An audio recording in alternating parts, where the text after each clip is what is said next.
Kebayang gak sih nikmatnya pagi-pagi makan lontong Padang sayur nangka? Just ikuti Bunda.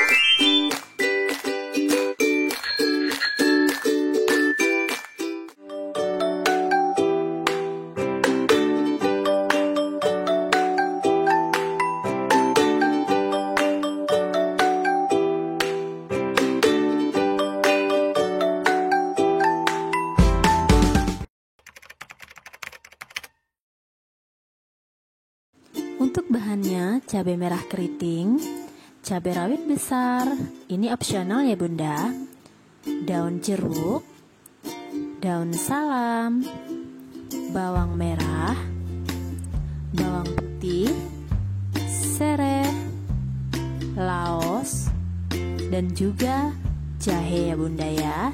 Ini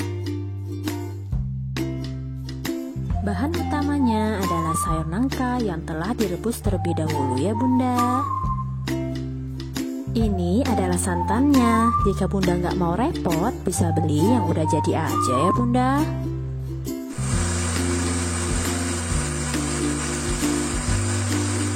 Tumis bumbu yang telah di blender tadi di minyak yang panas hingga wangi. Setelah itu masukkan sayur nangka, aduk-aduk hingga rata. Dan masukkan santan yang telah kita remas tadi ya Bunda. Lontong sayurnya udah jadi ya Bunda. Kebayang gak sih nikmatnya? Wow. Buat Bunda di rumah bisa tambahkan dengan mie, kerupuk merah dan juga bawang goreng. Selamat menikmati Bunda.